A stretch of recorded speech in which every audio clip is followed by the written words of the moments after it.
여러분 안녕하십니까. 꿀송이 보약 큐티를 인도하는 노록수 성사입니다. 저는 시방 제 고향 전라도 벌교에서 고향의 품에 안겨서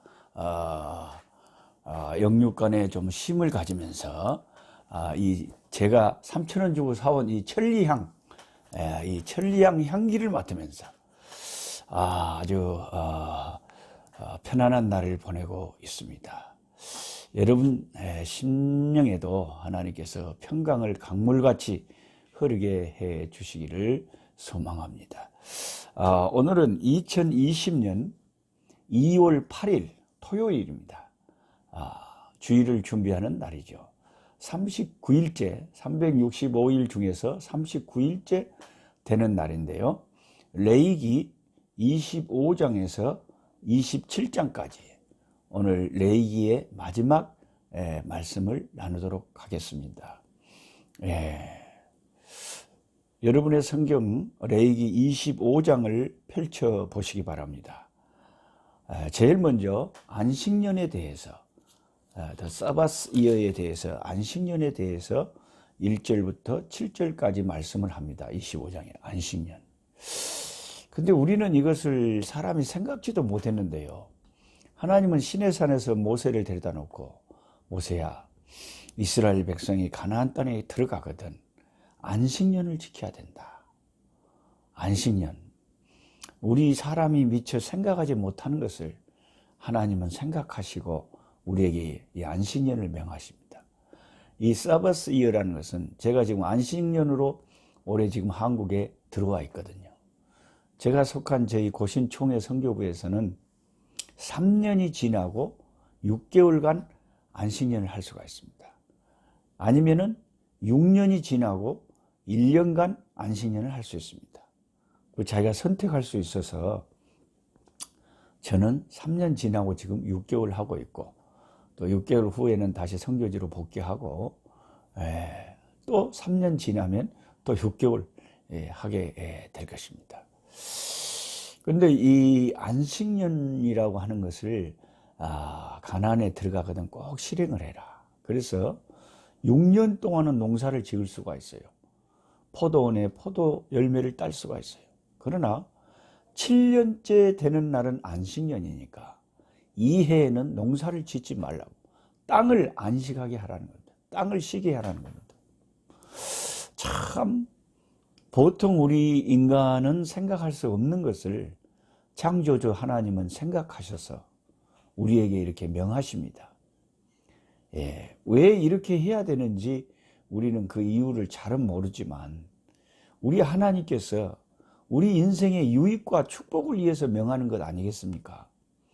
그래서 주님이 시키는 대로 순종하다 보면 이래서 하나님이 우리에게 안식년을 지키라고 하는구나 알 수가 있겠죠. 그러면 7년째 되는 날 농사를 안 지어버리면 7년째 되는 날은 어떻게 먹고 살까요? 그것을 하나님이 말씀하시기를 6년째 되는 해에 내년에 안식년이라 농사를 안 지을 것까지 하나님이 수확을 마치 만나를 내리실 때 토요일 날 2배로 내려주신 것처럼 이스라엘 백성이 안식년을 지켜도 먹고 살 수 있도록 해 주시겠다 하는 약속입니다. 그러니까 이게 참 안식년이라는 것은, 안식년을 내가 지킬 수 있느냐 없느냐 하는 것은 하나님을 믿느냐 못 믿느냐 믿음의 문제가 되겠죠. 하나님에 대한 신뢰가 결정적인 역할을 하겠죠. 아니 나가 1년간 농사를 안 지어버리면 우리 식구 어떻게 먹고 살라고, 하나님 안 되지요, 농사 지어야죠 하는 사람은 안식년을 못 지키겠죠. 근데 하나님의 말씀을 그대로 신뢰하는 백성이라면 하나님이 다 책임지시겠지. 그래서 하나님이 약속하시기를 그 안식년 전에 6년째 많은 소출을 주셔서 충분히 안식년 동안 먹고 살고, 그 다음에 소출 나올 때까지, 8년째 소출 나올 때까지 먹고 살 수 있도록 하나님이 안식년 전에 큰 축복을 해 주시겠다, 이렇게 약속을 했습니다.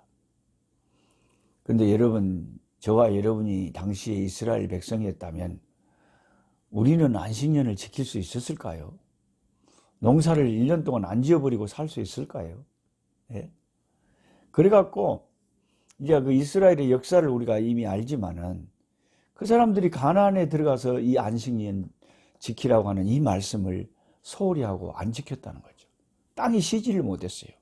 하나님은 6년간 땅을 사용하고 7년째는 땅을 안식시키라는 건데 이거 안식년을 안 지켰단 말이죠. 인간의 그 욕심과 계산이 믿음보다 더 컸던 거죠. 그래가지고 결국 이 하나님의 말씀에 이제 경고한 대로 하나님이 26장에도 상과 벌을 이렇게 경고하실 때에 26장의 그 다음 장에 보면 이런 경고가 있거든요. 34절에 너희가 원수의 땅에 살 동안에 너희의 본토가 황무할 것이므로 그 땅이 안식을 누릴 것이라. 어쩌면 이렇게 하나님은 이스라엘의 미래를 탁 내다보신 것처럼 이렇게 말씀하시는지 너무 하나님의 예언의 말씀이 너무 정확해서 깜짝 놀라게 됩니다. 이스라엘이 가나안 땅 차지하고요. 나중에 이제 사사기 이후에 왕조가 들어서고 나중에는 북이스라엘과 남유다가 북이스라엘이 먼저 아수르에게 망하고 남유다가 바벨론에게 망하잖아요. 그래서 완전히 망해가지고 뭐 이제 남의 나라의 속국이 돼버린 거예요. 유다가 이스라엘이 속국이 돼버리고 노예 생활을 하게 되니까 그 땅이 쉬게 되는 거예요. 그 땅이 70년을 쉬었는데 70년을 쉬었다는 것은 7년 동안 지켜야 될 7년 6년 지나고 7년 만에 지켜야 될 안식년을 안 지킨 것을 다 합해서 70년이니까 그럼 77은 49 거의 가나안 땅을 들어가서 490년이 동안 이스라엘 백성들이 안식년을 안 지켜버린 거예요. 그러니까 안식년을 안 지킨 만큼 하나님이 이스라엘 땅에 안식을 주시려고 70년 동안 바벨론의 포로로 잡혀가게 해가지고 나중에 70년 후에 다시 이제 포로가 귀환을 하게 되고 다시 이스라엘 땅을 차지하게 되죠. 자, 그러면서 그 70년이라고 하는 바벨론 유폐된 그 기간이 이스라엘 가나안 땅이 안식년 지키지 않은 그 기간이었다는 거예요.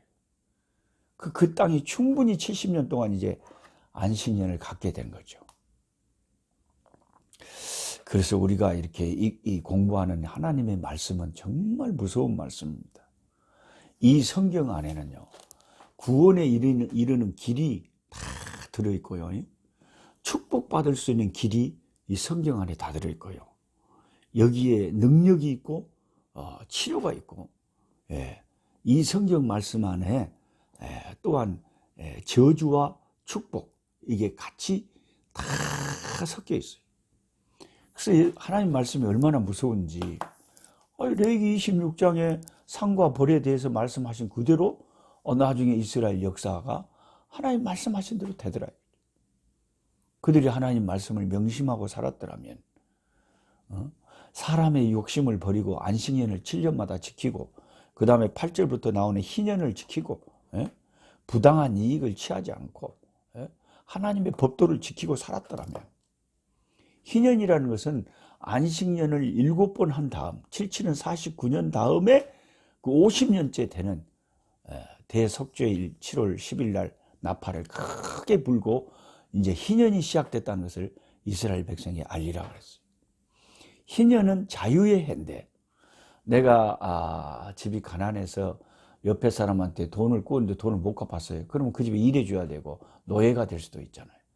이스라엘 백성은 이스라엘 사람을 노예로 삼을 수 없게 만들었지만은 애국인들은 노예로 삼을 수 있잖아요. 근데 희년이 되면 노예도 다 자유케 해줬어요. 그리고 논밭 내가 팔았잖아요. 옆에 사람한테. 희년이 되면 내 논 다시 내가 팔았지만은 내 논과 내 밭을 다시 다 주인한테 돌려주라 그랬어요. 그러니까 항상 논밭을 팔 때는 희년이 언제인가를 계산해 가지고 사고 팔게 됐어요. 내년이 희년이다. 그러면 내가 겁나게 싸겠죠. 내 논밭이 내년에 돌아올 건데 나한테. 그런 것을 계산하고 상거래를 부동산 거래를 하게 됐다는 거죠. 그런데 이스라엘 백성들이 이 안식년과 희년을 잘 안 지켜버렸어요. 타락하니까. 그래서 하나님께서 이스라엘 백성의 그 불순종을 보시고 경고하신 대로 26장에 상과 벌이 쫙 나와 있거든요. 하나님 말씀을 지키면 26장 3절에 너희가 내 규례와 계명을 준행하면 내가 철따라 비를 내리고 쫙 이제 복을 주시는데, 근데 말씀을 안 지키면 이제 14절부터 26장 14절 이제 펀시먼트 벌이 나오는 거예요. 펀시먼트 for disobedience. 한마디로 하나님의 벌 중에 핵심적인 것은 이 20절에 너희 수고가 헛된다. 너희 수고가 헛된다. 헛될 것이라. 이게 하나님이 주신 큰 벌이에요. 이게 참 성경을 연구하다 보니까 이 말씀이 저한테는 참 다가오는데요. 저같이 감수성이 예민한 이런 B형 남자는요, 이런 성경을 읽으면 딱 이게 가슴에 다가와요. 독자로서 그냥 안 지나가죠. 아하, 하나님이 주시는 가장 큰 벌 중에 하나가 수고가 헛된 거구나. 그래서 시편 90편에 모세가 하나님께 기도하는 내용 중에 하나님께서 내게 은총을 베푸셔서 내 손으로 하는 이 일을 견고하게 해 주옵소서. 이렇게 시편 90편 마지막 부분에 구하고 있거든요. 모세는 인생에 있어서 중요한 것을 어떻게 파악을 했냐면 내 손으로 하는 일을 하나님이 열매를 맺게 해주시고 내 손으로 하는 일을 견고하게 해주시도록 기도를 했잖아요. 그런데 여기 벌 중에 하나가 26절 20절에 너희 수고가 헛될 것이라. 자, 하나님 말씀에 불순종하면 우리에게 오는 벌 중에 하나가 내가 하는 수고가 헛된 수고를 하는 거예요. 나름대로 낑낑거리고 땀 흘리고 일을 했는데 열매를 못 맺는 거예요. 그런 집이 있잖아요. 그런 인생이 있잖아요. 참 인생 생판 고생하고 일했는데 인생이 그냥 갈수록 열매가 없고 이게 이제 빈손이 돼가고 헛된 수고가 돼. 근데 진짜 복된 인생은 개미처럼 조그맣게 조금씩 티끌 모아 태산이라고 처음에는 별거 아닌 것 같았는데 시간이 지나 벌써 보니까 그 인생이 그 가정이 참 알뜰살뜰하게 실속 있게 복을 받고 그 수고한 것에 열매를 따먹더라. 이게 이제 복된 가정이고 복된 인생이 되는 거죠. 그러니까 하나님의 말씀을 따라 사는 자에게는 하나님께서 복을 주시고 하나님의 말씀에 불순종하게 되면 수고가 헛된 여러분이나 내가 하는 일이 열매를 맺지 못하는 일이 있으니까 이걸 항상 마음에 명심을 해야 되겠습니다. 그 다음에 또 이제 불순종하면 무슨 벌이 임한다 그랬냐면은 26장 보면은 25절 같은 데 보면은 해중에 연병을 보내본다. 연병. 그러니까 전염병을 보내보는 거예요. 그리고 막 부모가 너무 배가 고프고 난리통에 막 자식을 삶아먹는 일이 있을 거라고 29절에 말했어요. 이런 일이 실제로 나중에 이스라엘 역사 가운데 있었거든요. 근데 어쩌면 그렇게 하나님 말씀은 정확하게 미래의 일을 미리 다 그렇게 예리하게 말씀을 하신지 참 칼 같은 말씀. 하나님 말씀은 칼보다 더 예리해요. 그래서 여러분 지금 신종 코로나 바이러스가 온 지구상에 이제 중국발로 번져가지고 제가 이번 2월 말 3월 초에 가서 또 신학교 아프리카 신학교 개학을 인도하고 또 그 개학과 신학교 모든 프로그램을 세팅하고 제 딸이 그곳에서 수고하고 있는데 제가 또 가봐야 되거든요. 근데 이제 주변에서는 말리는 거예요. 아이고 목사님 그거 요즘 막 어수승한데, 막 공항을 빠져나가고 다른 나라를 비행기를 타고 가고, 그거 위험하지 않습니까? 그거 어떻게 연기하면 안 됩니까? 연기를 할 수가 없어요. 혹시 제가 그것 때문에 신종 코로나 바이러스에 걸려서 죽으면 여러분 주의 일 저 대신 많이 하시고 오시기 바랍니다. 먼저 그냥 갈랍니다. 그는 하나님이 중요한 일을 그것은 어떻게 변경을 할 수가 없어요. 또 신입생들이 한 40여 명의 우리 신학생 신입생들이 오는데 제가 어찌 그 날짜를 변경할 수 있겠습니까? 하나님이 살려주시는 동안 하나님의 일을 해야 되죠. 근데 말씀에 불순종하면 연병을 준다는 거예요. 근데 왜 옛날 사스도 그 이상하게 중국에서 시작이 되고요. 이번에 이거 신종 코로나 바이러스도 중국 우한에서 왜 시작이 될까요? 중국 사람들 지금 한 600명 가까이가 사망을 당했고 뭐 몇만 명이 지금 확진이 됐다고 그러잖아요. 이 가만히 생각해보면 이 말씀으로 생각해보면요. 시진핑이라고 하는 이 중국의 지도자가 우리 이 복음을 전하는 기독교를 얼마나 핍박을 하고 선교사들을 거의 다 쫓아내버렸어요. 그래서 저희 교단의 저희 KPM 선교사회도요. 많은 우리 귀한 선교사님들이 중국에서 다 쫓겨나가지고 다른 나라로 문이 열린 다른 나라로 갔어요. 중국이 너무 선교를 힘들게 시진핑이가 해버리고요. 교회를 핍박하고요. 이렇게 하니까 중국에서 이런 연병이 생긴 거 아닌가. 그래서 시진핑이라는 저 지도자 저 사람의 지금 지위가 흔들리고 있는 거예요. 중국 사람들도 생각할 때 시진핑가 문제가 있다.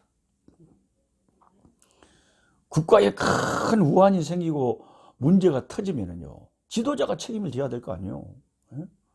그런데 시진핑이가 물러나고 좀 더 우리가 선교사들에게 또 비자도 내주고 선교사 핍박하지 않고 교회를 또 핍박하지 않는 그런 지도자가 나오면 참 좋겠다 싶어요. 하나님이 레위기 26장에 하나님 말씀을 불순종하는 자에게 내릴 벌에 대해서 쫙 많은 말씀을 하고 있는 것이 26장이에요. 그 다음에 이제 레위기 27장은 하나님 앞에 뭔가를 드린다고 서원을 했을 때 그것에 대한 값을 이야기하는 거예요. 27장 1절 여호와께서 모세에게 말씀하여 이르시되 이스라엘 자손에게 말하여 이르라. 만일 어떤 사람이 사람의 값을 여호와께로 드리기로 분명히 서원하였으면 너는 그 값을 정할지니 네가 정한 값은 20살로부터 60살까지는 남자면 성소의 세겔로 은 50세겔로 하고 여자면 그 값을 30세겔로 하라. 하나님 앞에 드리기로 서원했다면 그 값으로 따지면 이게 여자는 30세겔이고 남자는 50세겔이에요. 그러니까 이런 말씀에 근거해서 보면 사사기에 입다가 자기 딸을 예를 들어서 내가 하나님 앞에 번제물로 드리기로 소원했다. 그래서 자기가 이제 그런 자기 딸이 제일 먼저 이제 자기를 맞아 오르는 사람을 그렇게 하겠다고 했는데 자기 딸이 하나밖에 그 귀한 애동 딸이 나왔단 말이에요.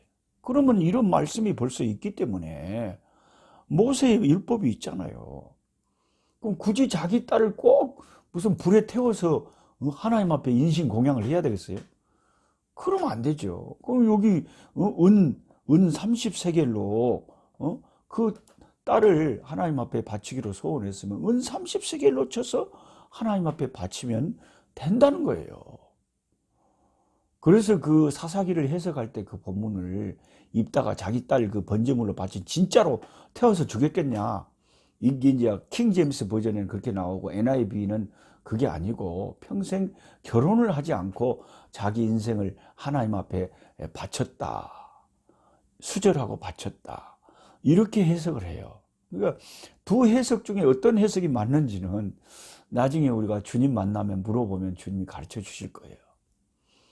근데 이제 저는 이런 말씀을 볼 때 다 사람에 대한 그 서원에 대한 그 애물의 값이 이미 정해져 있는데 굳이 사람을 자기 딸을 바칠 필요는 없잖아요. 하나님이 사람을 태워 바치는 걸 좋아하시겠어요?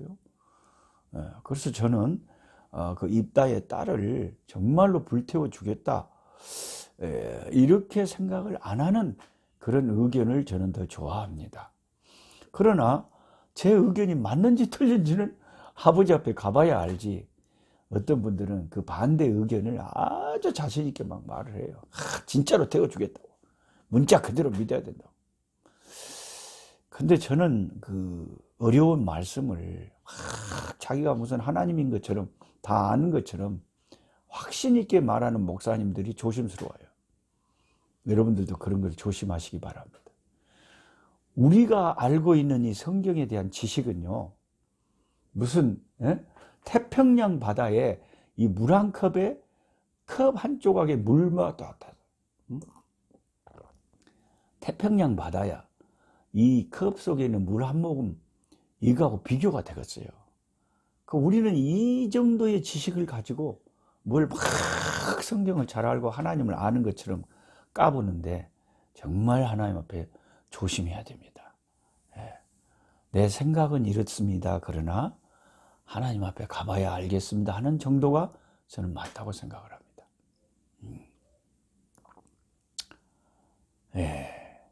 그래서 이제 어떤 사람이 자기 밭이나 집이나 또 동물이나 이런 것을 바치기로 소원을 했으면, 그런데 그 사정이 생겨서 그걸 못 바치게 생겼으면 돈을 얼마를 쳐서 바쳐라, 그런 말씀들이 민수기 27장에 나와 있는 것입니다.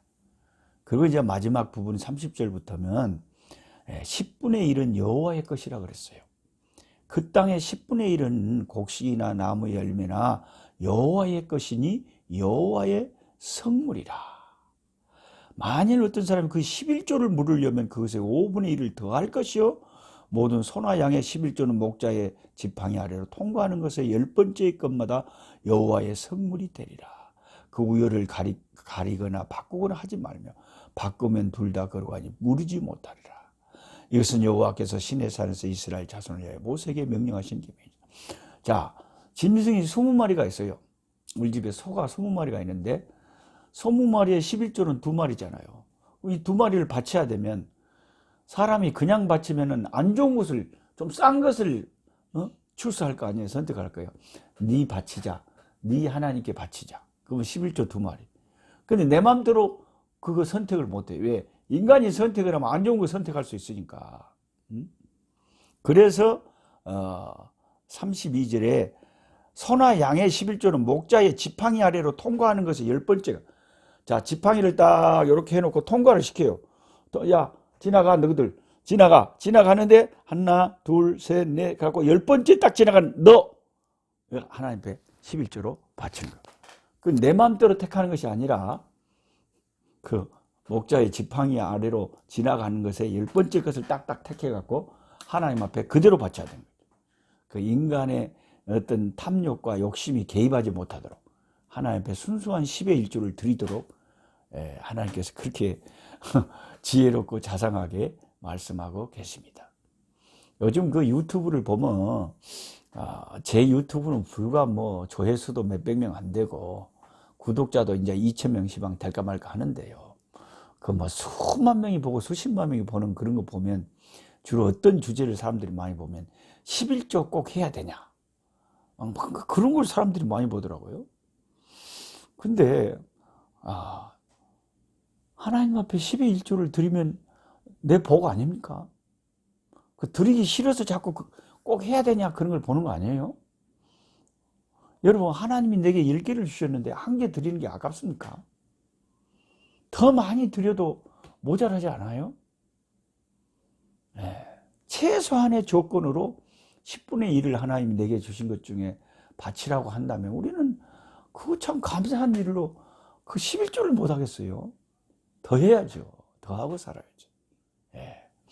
저는 그렇게 생각합니다. 오늘 2020년 2월 8일 토요일, 주님의 은혜 가운데 오늘도 평안하시고 주의 마음을 기쁘게 해드리는 하루가 되시기를 축복합니다. 내일 주일 또 뵙겠습니다. 약한 자 힘주시고 강한 자 바르게 주 함자 정태